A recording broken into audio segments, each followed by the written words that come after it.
नमस्ते जी, welcome back to my channel. कैसे हो आप सब। तो इस वीडियो में हम डिस्कस करेंगे इग्नू एमजी 5 ब्लॉक 6 से एक और इम्पॉर्टेंट टॉपिक जो कि है द सेकंड सेक्स। ये एक फेमिनिस्ट बुक है जिसे लिखा है फ्रेंच राइटर सिमोन डी ब्यूवर ने 1949 में। एंड ये जो बुक है ये फ्रांस में फ्रेंच लैंग्वेज में ही लिखी गई थी। And the second sex is a masterpiece of feminist criticism and philosophy. And इस फेमिनिस्ट बुक में सिमोन ने बताया है कि हिस्ट्री से पैट्रियार्कल सोसाइटी में किस तरह का ट्रीटमेंट जो है वुमेन के साथ होता आ रहा है। एंड इस बुक को लिखने के लिए सिमोन ने बहुत सारी रिसर्चेस की। लगभग 1946 तक 46 से 1949 तक इन्होंने रिसर्चेस की। एंड इसी बीच 14 मंथ में इन्होंने अपनी बुक जो लिखकर कंप्लीट भी की थी। एंड द सेकंड सेक्स को सिमोन का ऑटोबायोग्राफिकल ऐसे भी कंसीडर किया जाता है। And as I told you, this book is often regarded as a major work of feminist philosophy and starting point of second wave feminism. जैसा कि मैंने आपको पीछे बताया कि ये जो आपका वर्क है द सेकंड सेक्स, इसको जो है फेमिनिस्ट फिलॉसफी का मेजर वर्क माना जाता है। एंड ऐसा माना जाता है कि इस वर्क के बाद जो है सेकंड वेव फेमिनिज्म जो है स्टार्ट हुआ था। तो पहले मैं आपको बता देती हूँ कि सेकंड वेव फेमिनिज्म क्या हुआ। तो ये वो पीरियड था फेमिनिस्ट एक्टिविटीज का जो यूएस में अर्ली 1960s में शुरू हुआ था। एंड अप्रॉक्स 2 डेकेड्स तक ही रहा था, मतलब कि 20 ईयर्स तक ही रहा था। एंड सेकंड वेव फेमिनिज्म के दौरान जो वर्क्स थे वो क्विकली अक्रॉस द वर्ल्ड जो है स्प्रेड हुए थे। एंड इस फेमिनिज्म का जो मेन एम था वो था वुमेन इक्वेलिटी पाना एंड वोटिंग राइट से कुछ ज्यादा गेन करना। मतलब कि उस टाइम तक वोटिंग राइट्स जो थे वुमेन को मिल चुके थे, बिकॉज जो फर्स्ट वेव फेमिनिज्म था उसके बाद से वोटिंग राइट तो मिल गया था। लेकिन ये जो सेकंड वेव फेमिनिज्म था इसका एम थोड़ा ज्यादा था। एक्चुअली जो फर्स्ट वेव ऑफ फेमिनिज्म थी उसका फोकस वुमेन सफरेज पर था। For example voting rights, property rights पर, मतलब ये लीगली इक्वालिटी पाने पर फोकस रखते थे। Because due to lack of voting rights and property rights की वजह से वुमेन को सफर करना पड़ रहा था, तो इनका फोकस जो है इसी चीज पर था। लेकिन जो सेकेंड वेव फेमिनिज्म था इनकी इश्यूज जो थे वो थोड़े वाइडर थे, जैसे कि for example sexuality, family, work places, reproductive rights, legally inequality, pregnancy, abortion, इन मुद्दों पर जो है बात की सेकंड वेव फेमिनिज्म ने। एंड ये मूवमेंट जो था इसने जो है लोगों का अटेंशन ऐसे इश्यूज पर लाया जिन्हें लोग नेग्लेक्ट किया करते थे, जैसे for example domestic violence, marital rape crisis, मतलब कि ऐसे मुद्दों पर इन्होंने लोगों का अटेंशन लाया। एंड सेकंड वेव फेमिनिज्म ने ही custody laws and divorce laws में चेंज लाया था। The second wave feminism was a movement that focus on critiquing the patriarchal society, male dominating institutions and cultural practices throughout society. यानी कि second wave feminism ये जो movement था इसका main focus था पैट्रियार्कल सोसाइटी को criticise इसने किया, मेल डोमिनेटिंग इंस्टीट्यूशन को इसने क्रिटिसाइज किया, एंड जो भी कल्चरल प्रैक्टिसेस थी जिसकी वजह से जो वुमेन थी वो अप्रेस हो रही थी थ्रू आउट सोसाइटी, उसके अगेंस्ट जो है द सेकंड वेव फेमिनिज्म ने काम किया। तो द सेकंड सेक्स ये जो फेमिनिस्ट बुक है इसने कहीं ना कहीं सेकंड वेव फेमिनिज्म को शुरू किया था। तो अपने इस वर्क के थ्रू सिमोन ने फेमिनिस्ट थिंकिंग को एक तरह से नई डायरेक्शन दी थी। एंड द सेकंड सेक्स इनका जो वर्क है ये इतना ज़्यादा इन्फ्लुएंशियल वर्क रहा है, इसमें जो फेमिनिस्ट थॉट इतने ज़्यादा स्ट्रांग थे कि इसका असर आज तक जो है वर्ल्ड में जो है फील किया जा सकता है। And Simon builds a strong argument against the silent assumptions that continually demoted and still demote women to second place in a society dominated by men. मतलब कि इन्होंने मेल डोमिनेटिंग सोसाइटी की जो इंफीरियर एजम्पशंस हैं, जो उनकी सोच है जिसके कारण सोसाइटी में आज भी वुमेन को डिमोट किया जा रहा है, सेकंड प्लेस पर रखा जाता है एंड मैन को फर्स्ट प्लेस पर रखा जाता है, उस विचारधारा के अगेंस्ट सिमोन ने स्ट्रांगली आर्गुमेंट किए हैं। And her argument is that women are in no way the second sex but are in every way equal to man. मतलब कि इन्होंने तर्क दिया था कि जो वुमेन है वो किसी भी तरह से सेकंड सेक्स नहीं है, वो हर तरह से जो है मैन के इक्वल है, वो भी फर्स्ट सेक्स की हैं जैसे कि मेल को कंसीडर किया जाता है। एंड वुमेन को सेकंड प्लेस पर रखना, उनको इंफीरियर समझना जो है लोगों का बहुत ही गलत नजरिया है। एंड इनके अकॉर्डिंग वुमेन की भी अपनी आइडेंटिटी होनी चाहिए, उसे भी same respect, preference and priorities मिलनी चाहिए जैसे कि मेल को मिलती है, मतलब कि इन्हें भी मेल के इक्वल ट्रीट किया जाना चाहिए। एंड सिमोन का ये जो वर्क है ये एक रेडिकल वर्क है, यानी कि सुधारवादी वर्क है, बिकॉज इस वर्क ने उन थ्योरीज को ब्रोक किया जिन्होंने ये एक्सप्लेन किया था कि जेंडर्स में डिफरेंस है, यानी कि मेल एंड फीमेल में डिफरेंस है। लेकिन सिमोन का मानना ऐसा नहीं है, उनके अकॉर्डिंग मेल एंड फीमेल में कोई डिफरेंस नहीं है सिवाय उनके बायोलॉजिकल डिफरेंस के। क्योंकि सिमोन का मानना था कि मेल एंड फीमेल में कोई डिफरेंस नहीं है, दोनों में इक्वल क्वालिटीज हैं, इक्वल कैपेबिलिटीज हैं, दोनों में इक्वल कैलिबर है।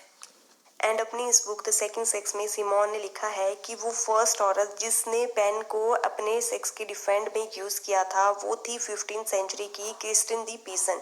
यानी कि क्रिस्टिन दी पीसन जो है वो फर्स्ट औरत थी जिन्होंने अपना पेन जो है एज अ वेपन यूज़ किया था अपने जेंडर के डिफेंस में।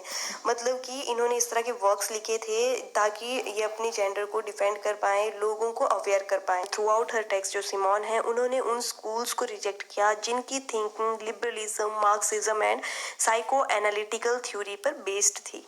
And at the same time Simone's text was important because it drew parallels to other social justice movements of her time.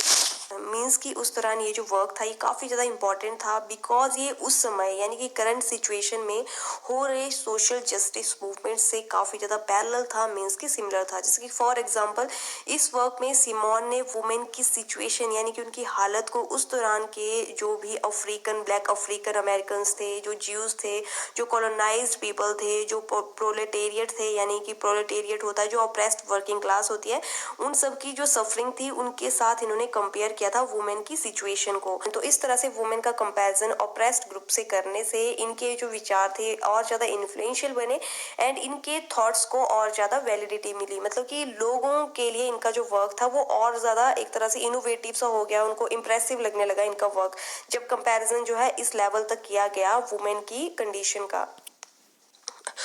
Okay, तो ये जो बुक थी द सेकंड सेक्स ये आपकी 2 वॉल्यूम में पब्लिश हुई है। फर्स्ट है facts and myths and second है लिव्ड एक्सपीरियंस। तो हम दोनों को बारी बारी से डिस्कस करेंगे। तो फर्स्ट हम डिस्कस करेंगे हमारा first volume facts and myths. इस वॉल्यूम में सिमोन ने एक क्वेश्चन पूछा है व्हाट इज वुमेन, यानी कि वुमेन क्या है। एंड इस पर सिमोन ने आर्ग्यू किया है कि मैन को जो है सोसाइटी में एब्सोल्यूट यानी कि सुपीरियर या प्राइमरी कंसीडर किया जाता है एंड वुमेन को अदर यानी कि इंफीरियर और सेकेंडरी कंसीडर किया जाता है। एंड मेल जो है वो खुद को सब्जेक्ट समझते हैं एंड फीमेल को ऑब्जेक्ट समझते हैं एंड फीमेल के साथ ऐसा ही वो बिहेव भी करते हैं जैसे कि वो कोई ऑब्जेक्ट है। एंड सोसाइटी में वुमेन की अपनी कोई रिकॉग्निशन नहीं है, उन्हें हमेशा मेल से ही डिफाइन किया जाता है। वुमेन की अपनी कोई आइडेंटिटी नहीं है, वुमेन को हमेशा मेल से ही कनेक्ट किया जाता है, जैसे कि फादर के साथ कर लिया या हस्बैंड के साथ कर लिया, उन्हीं से रिलेट करके जो है उनको आइडेंटिटी दी जाती है सोसाइटी में। तो यहाँ पर सिमोन जो है वो बोल रही हैं कि जब मेल एंड फीमेल दोनों इक्वल है तो वुमेन में भी सेम कैलिबर है, वुमेन भी सेम कैपेबिलिटीज रखती हैं, वुमेन का भी सेम जो है पोटेंशियल है वुमेन में भी, तो क्यों उनको इंफीरियर माना जाता है, उनको सेकंड माना जाता है, उन्हें क्यों नहीं मेल के इक्वल कंसीडर किया जाता है। According to Simone one is not born a woman but becomes one. मतलब कि कोई एज वुमेन जो है पैदा नहीं होती है, वुमेन को बनाया जाता है सोसाइटी के द्वारा। मीन्स कि एक लड़की को सोसाइटी के रूल रेगुलेशन उनकी कल्चरल प्रैक्टिसेस द्वारा वुमेन बना दिया जाता है। मतलब कि जब एक लड़की पैदा होती है तो पैदा होते ही वो पैसिव या सेकेंडरी और नॉन एसेंशियल नहीं होती है, बल्कि उसकी अपब्रिंगिंग के दौरान ही उसे ऐसे शेप किया जाता है, उसे ऐसी बातें सिखाई जाती है कि वो एक वुमेन बन जाती है। सोसाइटी द्वारा ऐसी वुमेन बनाई जाती है जो मेल आइडेंटिटी से जानी जाती है, जो मेल पर डिपेंडेंट होती है, जिसे मेल के अकॉर्डिंग ही चलना होता है, जहां उसे मेल से कम इंफीरियर और सेकंड सेक्स माना जाता है। मतलब कि एक तरह से इस तरह की औरत जो है वो सोसाइटी बनाती है एक लड़की को, इस तरह से वो मतलब उसकी अपब्रिंगिंग की जाएगी। तो कि बायोलॉजिकली अंदर से कोई वुमेन नहीं होती है, बिकॉज बायोलॉजिकली फीमेल सेक्स होने से लड़की की सोसाइटी में क्या रोल्स रहेंगे वो जो है प्री डिटरमाइंड नहीं होते हैं। ये तो सोसाइटी तय करती है कि वुमेन को अपना रोल जो है अपनी फैमिली एंड अपनी सोसाइटी में किस तरह से प्ले करना है, एंड अपना रोल जो है वो वुमेन को सोसाइटी से ही पता चलता है।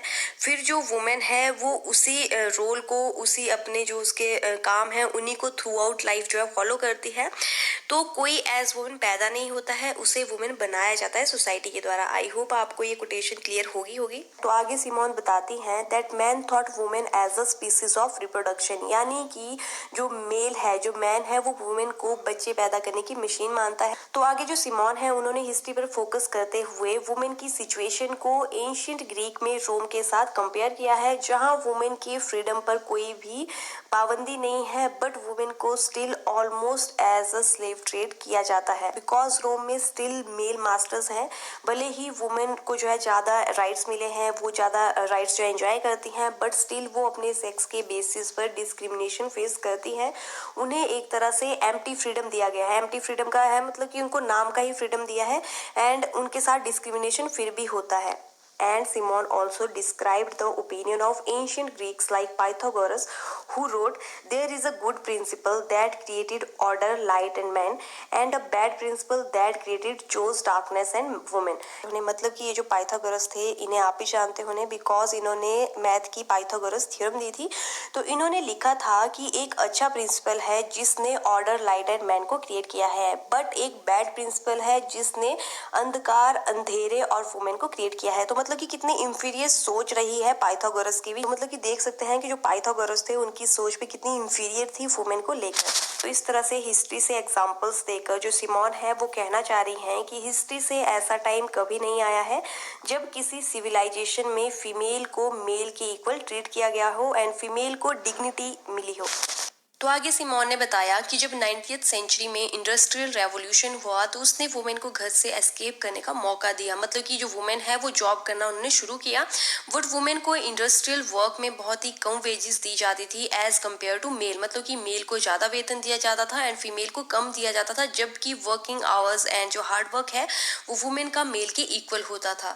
तो इससे क्या हुआ कि जो वुमेन का वर्कलोड है वो और ज़्यादा बढ़ गया। जो वुमेन पहले घर तक ही सीमित थी, जो घर का काम ही करती थी, अब उन्हें बाहर जाकर जॉब भी करनी पड़ती थी, लेकिन सैलरी जो है वो उन्हें उनकी इतनी मेहनत के बाद भी जो है कम ही दी जाती थी। तो एक तरह से वुमेन यहाँ पर अगेन सफर कर रही थी, चाहे वो फिर वर्किंग ही क्यों ना थी। एंड आगे सिमोन ने वुमेन सफरिंग की हिस्ट्री को बताते हुए कहा कि कुछ वुमेन जैसे कि रोजा लक्समबर्ग एंड मैरी क्यूरी जैसी भी थी, जिन्होंने पैट्रियार्कल सोसाइटी में भी सक्सेस हासिल की एंड अपनी एक अलग आइडेंटिटी बनाई। एंड अगर आपको नहीं पता कि रोजा एंड मैरी क्यूरी कौन थी, तो मैं आपको बता दूं कि जो रोजा है वो एक great anti war activist, philosopher and revolutionary socialist थी। एंड जो मैरी क्यूरी है उन्होंने रेडियो एक्टिविटी की, रेडियम एंड पोलोनियम की रिसर्च की थी। मतलब कि ये एक साइंटिस्ट थी। एंड सिमोन के अकॉर्डिंग रोजा एंड मैरी ने बहुत ही शानदार तरीके से डेमोन्स्ट्रेट किया है कि ये एक वुमेन की इंफीरियरिटी नहीं है जिस कारण उसे हिस्ट्री से इनसिग्निफिकेंट माना जाता है, यानी कि उन्हें पॉइंटलेस या अनइम्पॉर्टेंट माना जाता है, बल्कि ये तो हिस्ट्री की इनसिग्निफिकेंस है, मतलब हिस्ट्री ही मीनिंगलेस है जिसने वुमेन को इंफीरियर बनाया है। तो यहाँ पर रोजा एंड मैरी क्यूरी का एग्जाम्पल देकर सिमोन ये आइडिया कन्वे करना चाहती हैं कि वुमेन के पास भी मैन के इक्वल माइंड होता है, वो भी मैन के जितना कर सकती हैं, इवन वो मैन से बेटर कर सकती हैं। मीन्स कि ये जो सिमोन है वो बताना चाह रही हैं कि वुमेन भी किसी मामले में मेल से कम नहीं होती हैं, वो भी क्रिएटिव होती हैं एंड वुमेन में भी मेल जितना पोटेंशियल होता है। एंड आगे सिमोन ने female menstruation, virginity, copulation, marriage, motherhood, prostitution जैसे इश्यूज को भी कवर किया है एंड फीमेल की फर्टिलिटी के हॉरर को लेकर मेल के व्यूज को भी इलिस्ट्रेट करने की कोशिश की है। सिमोन ने टारगेट किया है 1878 की ब्रिटिश मेडिकल जर्नल को, जिसके ब्रिटिश एसोसिएशन के एक मेंबर ने लिखा था कि जब एक मेंस्ट्रुएटिंग वुमेन, यानी कि वो वुमेन जिसको पीरियड आए हैं, अगर वो मीट को टच करती है तो मीट जो है खराब हो जाता है। तो यहाँ पर ब्रिटिश एसोसिएशन के मेंबर के ये जो थॉट थे, ये जो व्यूज थे, इनको सिमोन ने बिल्कुल इमोरल माना है, पॉइंटलेस माना है एंड वो इस फैक्ट को बिल्कुल क्रिटिसाइज करती हैं, नकारती हैं, क्योंकि सिमोन जो है वो इस फैक्ट को समझ नहीं पाई कि कैसे एक मेंस्ट्रुएटिंग औरत जो है अगर कोई चीज टच करती है तो वो खराब हो जाएगी। तो ये चीज कैसे पॉसिबल है। आगे सिमोन बताती हैं कि लाइफ के हर स्फेयर में वुमेन को मेल द्वारा ऑप्रेस किया जाता है। मैन जो है वो खुद को एक्टिव समझता है, वुमेन को पैसिव समझता है, खुद को वो सब्जेक्ट समझता है, वुमेन को वो ऑब्जेक्ट समझता है एंड वुमेन को ऑब्जेक्ट के जैसे ही ट्रीट किया जाता है। एंड मेल जो है वो खुद को एक तरह से कैपेबल मानता है एंड फीमेल को इनकैपेबल मानता है एंड मैन को लगता है कि जो फीमेल है वो हमेशा उन पर डिपेंडेंट रहती है टोटली। तो एक तरह से जो मेल है वो खुद को श्रेष्ठ मानता है एंड फीमेल को वो विकृत मानता है। And Simon explained that in all over history, never a single woman is considered as equal to man in any civilization. मतलब कि सिमोन ने एक्सप्लेन किया कि ऑल ओवर हिस्ट्री से देखा जाए तो ऐसा कभी भी नहीं हुआ कि एक सिंगल औरत को भी किसी भी सिविलाइजेशन में मैन के इक्वल कंसीडर किया गया हो। एंड इवन पूरी वर्ल्ड हिस्ट्री में ऐसा कभी भी नहीं हुआ है। हमेशा वुमेन को मेल डोमिनेटिंग सोसाइटी ने डिप्लॉयड ही किया है, ऑप्रेस ही किया है। ओनली जर्मन ट्रेडिशन में वुमेन को थोड़ा बहुत मेल के इक्वल माना गया है, अदरवाइज पूरे वर्ल्ड में वुमेन को सब ऑर्डिनेट ही माना गया है। तो आगे सिमोन ने अबॉर्शन के बारे में बात की है। सिमोन बताती हैं कि क्रिश्चियनिटी में अगर कोई वुमेन अबॉर्शन करवाती है तो उसे सिन यानी कि पाप माना जाता है। एंड अकॉर्डिंग टू क्रिश्चियनिटी अगर कोई बच्चा अबॉर्ट किया जाता है तो अबॉर्टेड बच्चे की जो सोल है वो कभी भी हेवन नहीं पहुंचती एंड उस सोल को कभी भी लिबरेशन नहीं मिलती है। बट जो सिमोन है वो अगेन इस सोच को नकारती हैं। उनके अकॉर्डिंग किसी बच्चे को जन्म देना है या नहीं देना है ये टोटली मदर पर डिपेंड करता है एंड ये एक मदर की पर्सनल चॉइस है, प्राइवेट फंडामेंटल राइट है एंड इसके लिए एक वुमेन को कोई भी नहीं रोक सकता है। ओके तो ये था हमारा फर्स्ट वॉल्यूम। तो अब हम डिस्कस करेंगे हमारा सेकंड वॉल्यूम जो कि है लिव्ड एक्सपीरियंस। इस वॉल्यूम में सिमोन ने बर्थ से लेकर डेथ तक एक वुमेन की सफरिंग को डिस्क्राइब किया है। सिमोन ने एक 4 साल की लड़की की लाइफ को एंड उसकी अपब्रिंगिंग को डिपिक्ट किया है कि किस तरह से एक लड़की एंड एक लड़के की अपब्रिंगिंग जो है वो डिफरेंट वे में होती है। सिमोन बताती हैं कि बचपन से ही एक लड़की डिस्क्रिमिनेशन फेस करती है बिकॉज फैमिली में फर्स्ट प्रेफरेंस, फर्स्ट प्रायोरिटी जो है वो हमेशा लड़के को दी जाती है। ज्यादा फैसिलिटीज, ज्यादा फ्रीडम भी लड़के को लड़की के कंपैरिजन में ज्यादा मिलता है। एंड सिमोन बताती हैं कि 4 साल की लड़के को एज लिटिल बेबी जो है ट्रीट किया जाता है बट एक लड़की को मैच्योर के जैसे ट्रीट किया जाता है। पेरेंट्स जो है वो लड़की को फील करवाते हैं कि अब वो बड़ी हो चुकी है एंड अब उसकी कुछ बाउंड्रीज हैं एंड उसे अपनी वो बाउंड्रीज जो है पार नहीं करनी है एंड अब उसको जो है कुछ लिमिटेशंस है जिसके अंडर उसको रहना है। तो इस तरह से जो पेरेंट्स हैं वो बहुत सारी बाउंड्रीज जो है वो एक लड़की पे लगाते हैं लेकिन लड़कों पर नहीं लगाते हैं। इसकी जो पेरेंट्स हैं, जो सोसाइटी है वो लड़की पर रोक लगाती है जैसे कि ये मत करो, वो मत करो, घर के बाहर मत जाओ, उससे बात मत करो, टाइमली घर आओ, घर के सारे काम करो। तो इस तरह से लड़कियों पर बहुत सी रिस्ट्रिक्शंस लगाई जाती हैं एंड लड़कों पर कोई भी रिस्ट्रिक्शन नहीं होती है। तो इतनी बाउंड्रीज के बाद जो लड़कियां हैं वो खुद को वैसे ही एनवायरनमेंट में ढाल लेती हैं, वो अपनी सिचुएशन पर जो है बिलीव करना शुरू कर देती हैं एंड वो ये चीज एक्सेप्ट कर लेती हैं कि जो मेल है वही मास्टर है, वही ज्यादा सुपीरियर है एंड जो फीमेल है वो मेल की स्लेव है जिनका काम है मेल की फिजिकल एंड इमोशनल नीड्स को पूरा करना। तो मतलब कि ऐसे पैट्रियार्कल एनवायरनमेंट में रह के जो वुमेन है, जो लड़की है, उसकी सोच भी वैसी ही हो जाती है। वो भी ये चीज सोच लेती है कि वो मेल पर डिपेंडेंट है एंड उसे वैसे ही अपनी लाइफ जीनी है, जो कि बहुत गलत होता है। तो आगे जो सिमोन है उन्होंने लड़की की प्यूबर्टी एज पर भी फोकस किया है। लड़की की मेंस्ट्रुएशन साइकिल के बारे में उन्होंने बताया है। सिमोन ने बताया है कि कैसे प्यूबर्टी एज में जो फीमेल है वो उनको जो है पॉल्यूटेड माना जाता है, उनके टच को पॉल्यूटेड माना जाता है एंड प्यूबर्टी एज में जो फीमेल है वो मेल के साथ सेक्स इंसिडेंट्स को जो है इमेजिन करना स्टार्ट कर देती हैं।